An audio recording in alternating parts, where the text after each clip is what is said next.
নমস্কার, স্যান্দন টিভির পর্দায় আপনাদের সকলকে স্বাগত। সাথে আছেন দীপান্বিতা। চোখ রাখবো বিস্তারিত সংবাদে। মানুষের সাথে কাজ করার বার্তা নিয়ে সুবিশাল মিছিল করে মনোনয়নপত্র দাখিল করলেন ৭ রামনগর বিধানসভা কেন্দ্রের বিজেপি মনোনীত প্রার্থী দীপক মজুমদার। জনজোয়ারে ভাসল রামনগর।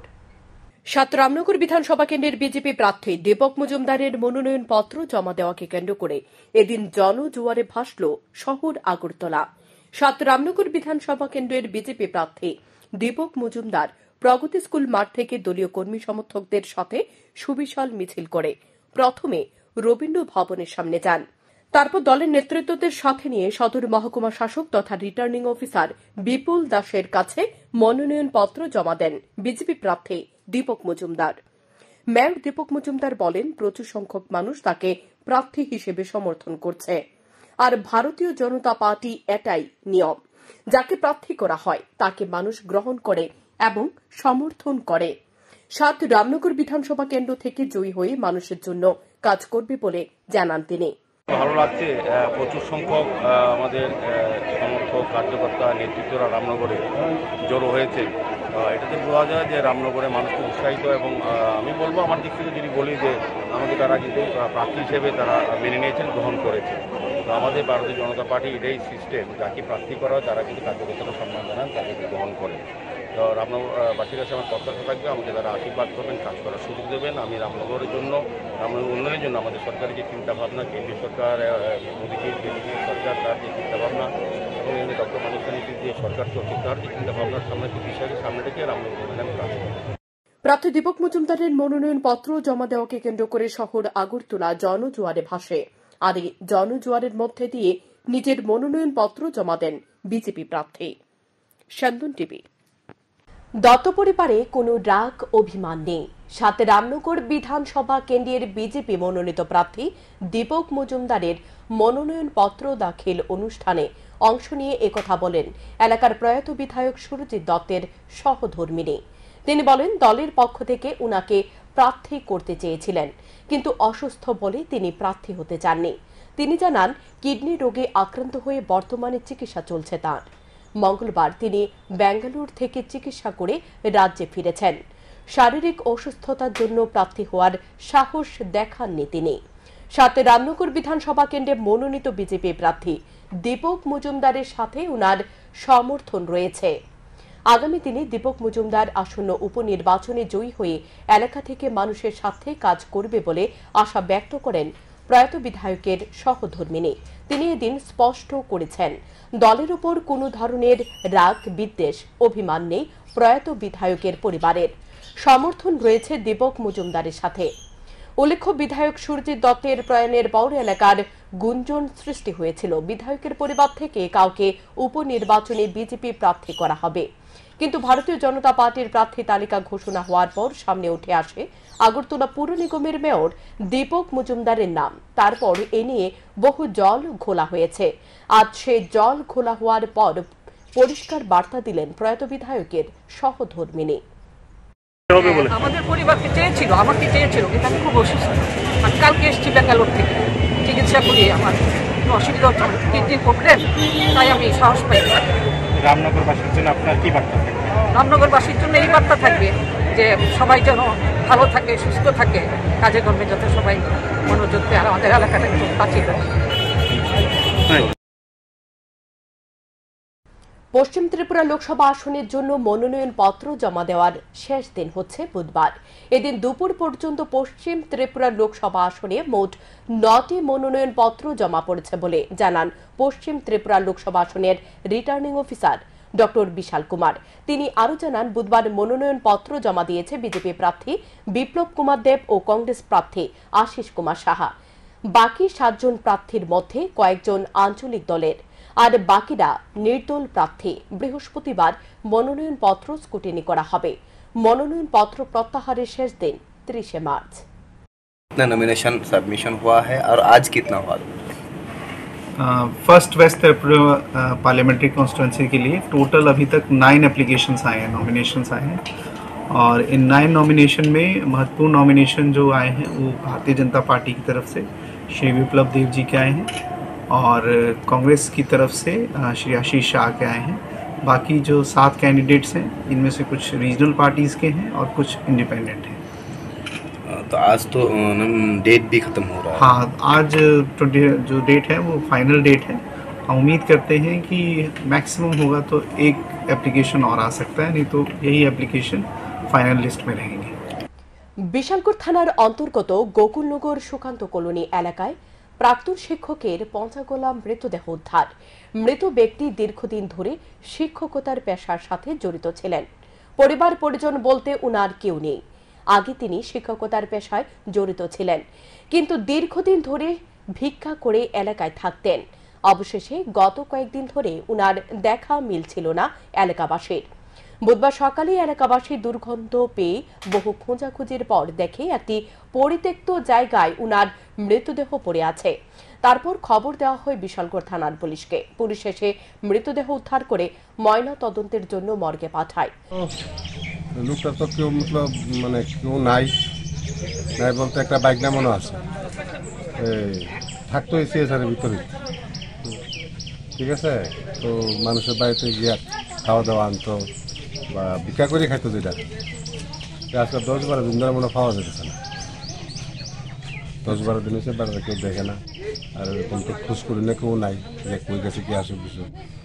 ওই আজকে মনে হয় 2জন বন্ধু মিলে আইসা দেখছে, দেখা মানে গন্ধ পাইছে, গরু দিতে হয়েছে, খবর হয়েছে। মানে কি দেখছে?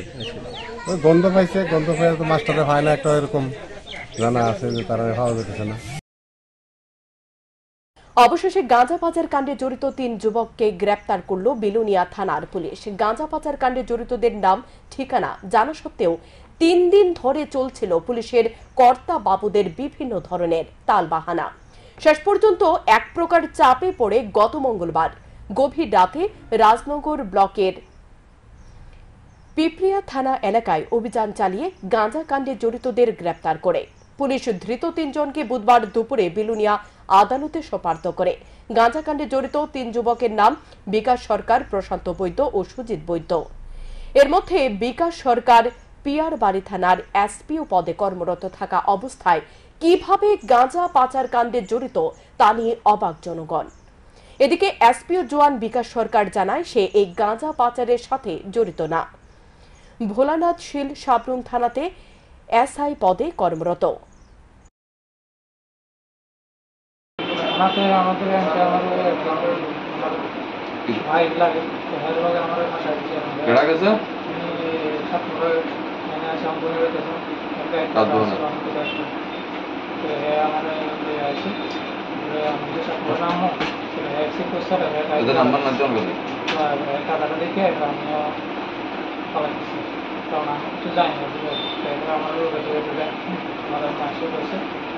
ঠিক আছে, সাতশো দাও কেন?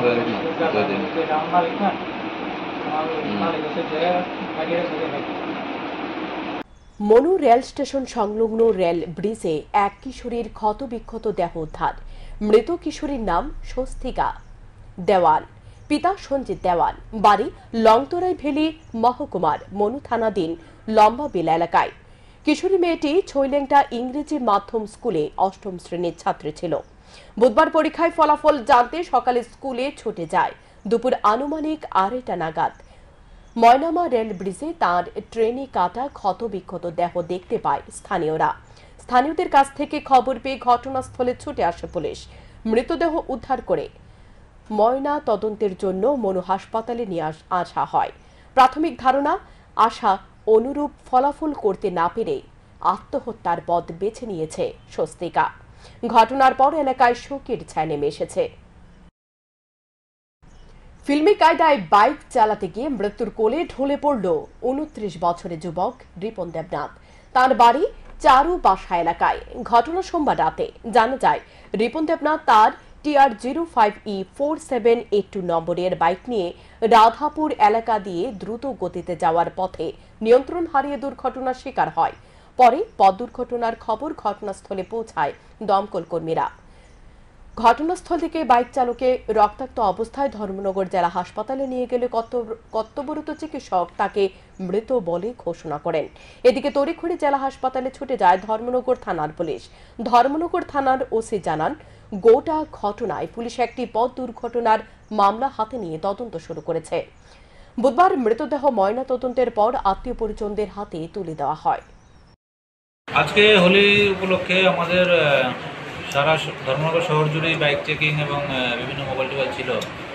তারপরেও আমরা সব জায়গায় তো আর কভার করতে পারি না। তো তারপরে সন্ধ্যা 6:30 নাগাদ খবর আছে যে এখানে ধর্মনগর রাধাপুরে একটা নিজে বাইক অ্যাক্সিডেন্ট হয়ে একজন লোক আহত হয়েছে। সেই খবর শুনে আমরা হসপিটালে এসে এখানে দেখলাম যে সেটা ফ্রড ডেড হয়েছে। এখানে প্রত্যক্ষদর্শীরাও ছিল, যে সেখান থেকে জানা গেছে সেটা ওভার স্পিডিংয়ের কারণে অ্যাক্সিডেন্ট হয়েছে। কৈলাসহরের শ্রীনাথপুর গ্রামে পানীয় জল ও রাস্তার দাবিতে পথ অবরোধ করে বিক্ষোভ প্রদর্শন গ্রামবাসীর। অভিযোগ তুলছে দুর্নীতির।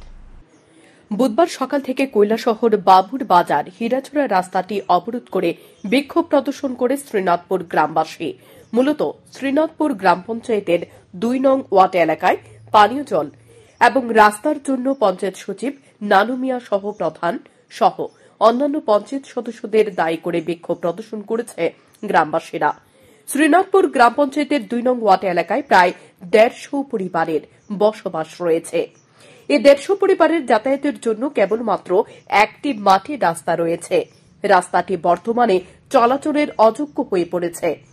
ইট সোলিং করার জন্য 4000 ইট আসলেও শ্রীনাথপুর গ্রাম পঞ্চায়েতের সচিব নানু মিয়া এবং পঞ্চায়েত প্রধান সহ অন্যান্য পঞ্চায়েত সদস্যরা ইটগুলো গায়েব করে নেন বলে অবরোধকারীরা জানান। তাছাড়া পানীয় জলের জন্য বাড়ি বাড়ি নল পৌঁছে দিলেও পঞ্চায়েত সচিব এবং প্রধানকে টাকা না দেওয়া জলের সংযোগ দিচ্ছে না বলে অবরোধকারীরা দাবি করেন। রাস্তা অবরোধের খবর পেয়ে অবরোধস্থলে ছুটে আসে ইরানি থানার বিশাল পুলিশ। রাস্তা ইট পালাইয়া তারা আবার ইট উঠাইয়া পঞ্চায়েত সেক্রেটারিয়া নিচে গিয়ে কয় গাড়ি ইট আইছিল? 2 গাড়ি ইট আইছে। 4000 ইট আইছে। 4000 ইট থেকে তারা ইট উঠাইয়া নিচে গিয়ে নিয়া তারার যেন কোন জায়গা ইট আইছে? 2 নম্বর বাটে শ্রীনাথপুর 2 নম্বর ওয়াটে রাস্তার লাগে রাস্তার লোক আনলোড হইছে। এখন আমরা এইদিকে বাড়িটা ফারতাম না করিয়া তারা অন্যদিকে মানুষের মুখ চাইয়া তারা নিয়া মানুষের বাড়ি করে রাস্তা বানাইয়া দিছে। আর আমরা এখানে 150-200 মানুষ রাস্তা নাই, রাস্তা দিছে না তারা। কারা ইট উঠাইয়া নিছে মনে করে? পঞ্চায়েত সেক্রেটারি নানু মিয়া। আর এরপরে তার লগে আছেন পঞ্চায়েতের সদস্যরা আছে। জলের সমস্যা, জল নাই। আমরা পুষ্কুনির জল খাই অন্তত 150-200 মানুষে। রাস্তা নাই। আজকে এখন রমজান মাস আইছে, আমরা যে মসজিদে যাইমু নমাজ পড়মু এই রকমের আমরা কোনো সুবিধা নাই। রাস্তার 3-4টা বেড হয়েছে। সবাই আটিয়া যাওয়ার একটা রাস্তা আছে, এই রাস্তাটা ওখানে তারা ব্লক করিয়া দিছে। মসজিদে যাইতে পারি না, সানে যাইতে পারি না, বাজারাটে যাইতে পারি না। আমরা সবাই মানুষ এখন গড় বৈঠক হইয়া রয়েছে। অটল জলধারা জলের যে পাইপলাইনের মেশিন আপনারা পাইছেন নি? আমরা পাইপলাইনের মেশিন পাইছি না। এখানে একটা পাইপলাইনের মেশিন আমরা টিলার মধ্যে আইয়া বুয়াইছিল। এরপরে এখানে পঞ্চায়েতরা তারা তুলিয়া নিচে গিয়ে এই পাইপটা কিছু ডাইভ করার পরে তারার মধ্যে কি হয়েছে জানি না, আমরা তারা উঠাইয়া লইয়া গেছে। হাফ হইছে, হাফের টাকা খাইলিছে মেম্বার প্রধানে। রিঙ্কলটা পুরোটা হইছে না? পুরা রিঙ্কল হইছে না। বাড়ি যাওয়ার রাস্তা নাই। বাড়িতে একটা সাইকেল লইয়া বাড়ি ঢুকতে পারি। আচ্ছা, এর জন্য কারা দায়ী? পঞ্চায়েত সেক্রেটারি দায়ী, নানু সেক্রেটারি, তার লগর সদস্যরা আছে, প্রধান মেম্বাররা আছে। এরা সবাই মিলিয়া তারা এই ব্যাপারটা করছে। অবরোধকারীদের অভিযোগ, দীর্ঘদিন ধরে শ্রীনাথপুর এলাকায় 2 নং ওয়ার্ডে পানীয় জলের সমস্যার কথা বারবার স্থানীয় পঞ্চায়েতকে জানানো হলেও পঞ্চায়েত কর্তৃপক্ষ তাতে কর্ণপাতও করেনি। এছাড়াও পঞ্চায়েতের পক্ষ থেকে বিভিন্ন স্থানে কুয়া তৈরি করে দিলেও বরাদ্দকৃত অর্থ সঠিকভাবে ব্যবহার না করে আত্মসাৎ করে, ফলে কুয়োতে জল না পাওয়ায় ক্ষুব্ধ গোটা এলাকাবাসী। এক কথায় বারবার পঞ্চায়েত কর্তৃপক্ষকে জানানোর পরেও কুম্ভ নিদ্রায় পঞ্চায়েত কর্তৃপক্ষ। পানীয় জল সহ রাস্তা সংস্কারের দাবি এবং পঞ্চায়েতের পক্ষ থেকে বারবার আশ্বাস দিলেও কাজের কাজ কিছুই হয়নি। পঞ্চায়েতের রাস্তা সংস্কারের জন্য ইট আসলেও রাতের আঁধারে সেই ইট গায়েব হওয়ার ঘটনায় বেহাল রাস্তায় যাতায়াতে চরম সমস্যায় পড়তে হচ্ছে সাধারণ মানুষকে। আর তাই পানীয় জল সহ রাস্তা সংস্কারের দাবিতে শ্রীনাথপুর এলাকায় 2 নং ওয়ার্ডে প্রায় 1.5 শতাধিক পরিবার বাবুরবাজার থেকে হীরাছড়া চা বাগান যাওয়ার পথটি অবরোধ করে গ্রামবাসীরা। গ্রামবাসীদের দাবি অনুযায়ী পঞ্চায়েত কর্তৃপক্ষ আশ্বাস দিলেও এখনও রাস্তা এবং পানীয় জল সরবরাহের বিষয়ে কোনো উন্নতি সাধন হয়নি। তাই যতক্ষণ পর্যন্ত ঊর্ধ্বতন কর্তৃপক্ষের কোনো আশ্বাস না পাবে ততক্ষণ পর্যন্ত এই অবরোধ চলবে। পরে দুপুর প্রায় 2টা নাগাদ ইরানি থানার ওসি যতীন্দ্র দাস অবরোধকারীদের সাথে কথা বলে আশ্বস্ত করেন।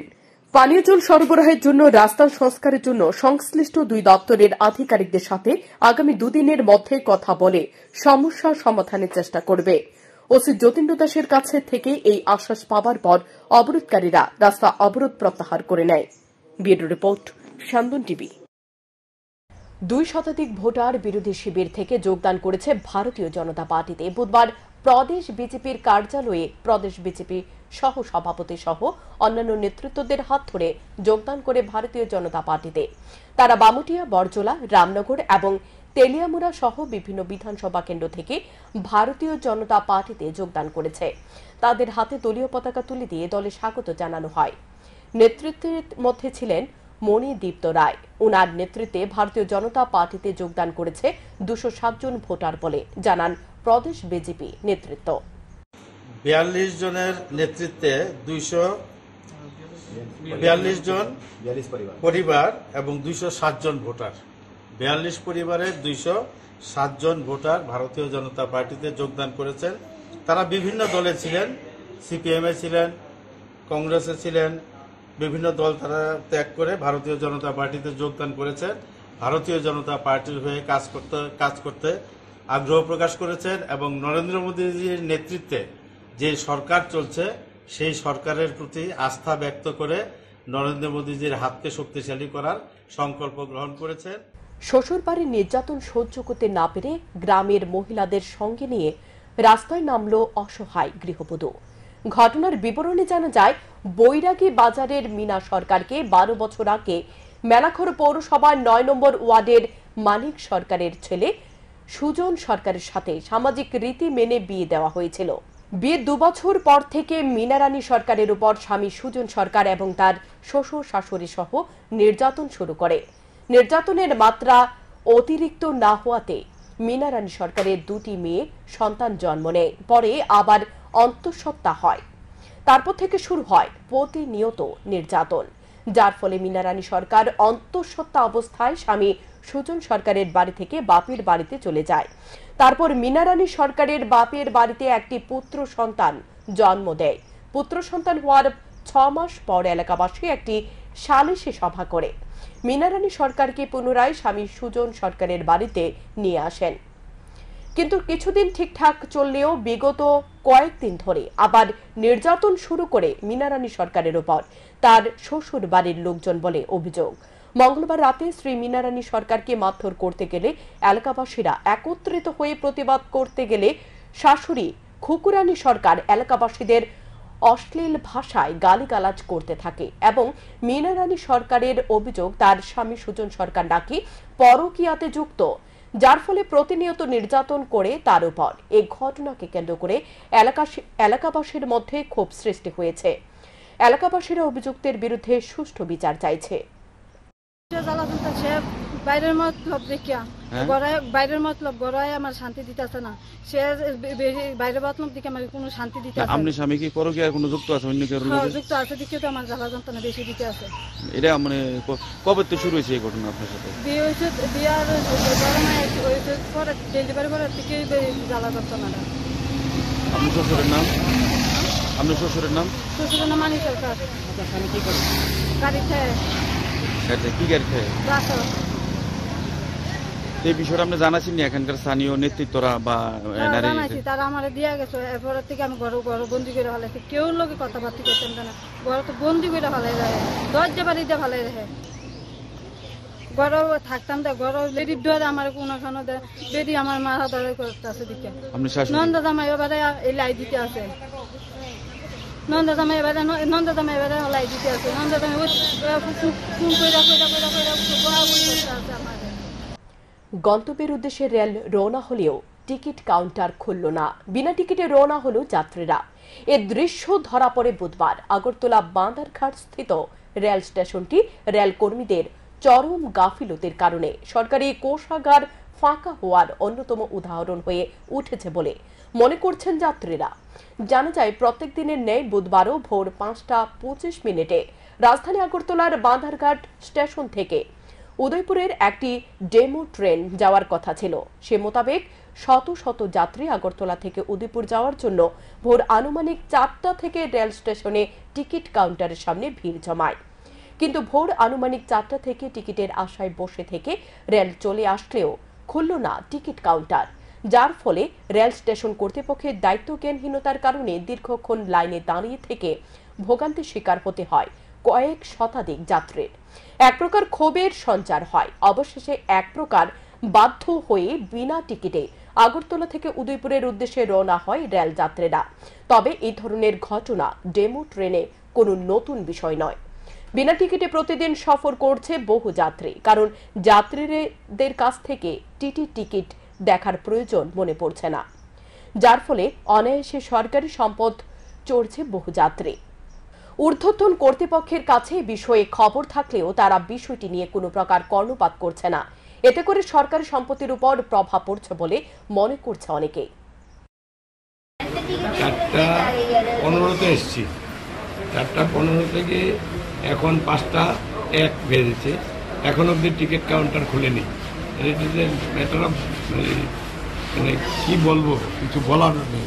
এইরকম তো হতে দেখিনি। হাজার হাজার লোক দাঁড়িয়ে রয়েছে, টিকিট কাউন্টার 5:01 খুললেও তো দেখতে পারবে না। এভাবে কীভাবে এই নেগলিজেন্সি করে একটা রেলওয়ের মতো আমি তো বুঝতে পারছি না। হ্যাঁ, আমরা সবাই প্রায় চারিদিকে দেখুন কত হাজার হাজার লোক দাঁড়িয়ে রয়েছে। হ্যাঁ, কেউ ওই টিকিট কাউন্টার খুলছে না। আমার তো মনে হয় টিকিট অবসম্ভব দিতে পারবে না। সেজন্য আমাদের উচিত ম্যানেজারের সঙ্গে যোগাযোগ করা, ম্যানেজারের কাছে কমপ্লেন করা। Such type of negligence cannot be tolerated in future. This is most important. সামনে ভোট, গণতন্ত্রের সবচেয়ে বড় উৎসব। ভোটে প্রতিটি নাগরিকের অংশগ্রহণ উদ্দেশ্য central bureau of communication Agartala শাখার উদ্যোগে এবং মুখ্য নির্বাচন আধিকারিক ত্রিপুরার সহযোগিতায় টিআইটিতে একদিনের এক সচেতনতামূলক অনুষ্ঠানের আয়োজন করা হয়। উপস্থিত ছিলেন এডিশনাল সিইও শুভাশিস বন্দ্যোপাধ্যায়, টিআইটির অধ্যক্ষ বিজয় কুমার উপাধ্যায়, ডেন ঝনু দেববর্মা এবং সিবিসি আগরতলা শাখার আধিকারিক সুদীপ্ত কর। অনুষ্ঠানে ছাত্র ছাত্রীদের মধ্যে ভারত এবং সাধারণ নির্বাচনের উপর কুইজের আয়োজন করা হয়। অনুষ্ঠানে প্রধান অতিথি শুভাশিস বন্দ্যোপাধ্যায় প্রতিটি নাগরিককে আপোষহীনভাবে ভোটদানের জন্য আবেদন জানান। এদিন ছাত্রছাত্রীদের আদর্শ নাগরিক হিসেবে ভোটদানের জন্য শপথ গ্রহণ করা হয়। গোটা অনুষ্ঠানকে কেন্দ্র করে ছাত্রছাত্রীদের উপস্থিতি ছিল লক্ষণীয়। Systematic voters education and electoral participation. What does it actually mean? Even before going to the details, what election commission is mandated by Article 324. Article 324 of the Indian Constitution has given power and responsibility both, that for preparation of electoral roll with the names of eligible voters, you have to prepare electoral roll, and on the basis of purified electoral roll, you will have to conduct election. Preparation of electoral roll, this is one process, and another process is to conduct election. These two things, there are so many things around with this, are the responsibilities of election commission. বুধবার ডুলুবাড়ি বাজার প্রাঙ্গণে ধলাই জেলা তথ্য ও সংস্কৃতি দপ্তর এবং ডুলুবাড়ি recreation সামাজিক সংস্থার যৌথ উদ্যোগে অনুষ্ঠিত হয় দোল উৎসব। এদিন চারা গাছে জল দিয়ে অনুষ্ঠানের শুভ সূচনা করেন অতিথিবৃন্দ। অনুষ্ঠানে উপস্থিত ছিলেন জেলা তথ্য ও সংস্কৃতি দপ্তরের সহ অধিকর্তা চন্দন সরকার, ডুলুবাড়ি এলাকার বিশিষ্ট সমাজসেবী সুকুমার দেবনাথ, প্রদীপ চক্রবর্তী, বিষ্ণুপদ দেব, পরিমল দেবরায় সহ অন্যান্যরা। অনুষ্ঠানে স্বাগত ভাষণ রাখেন রিক্রিয়েশন সামাজিক সংস্থার অন্যতম সদস্য বিশ্বজিৎ ভট্টাচার্য। এই অনুষ্ঠানকে কেন্দ্র করে মহকুমা এলাকায় কচি কাঁচা শিল্পীরা পরিবেশন করে মনোজ্ঞ সাংস্কৃতিক অনুষ্ঠানে সাধারণের অংশের মানুষের উপস্থিতি ছিল চোখে পড়ার মতো। সাংস্কৃতিক অনুষ্ঠান শেষে এদিন আবির খেলায় মেতে ওঠেন সকলে।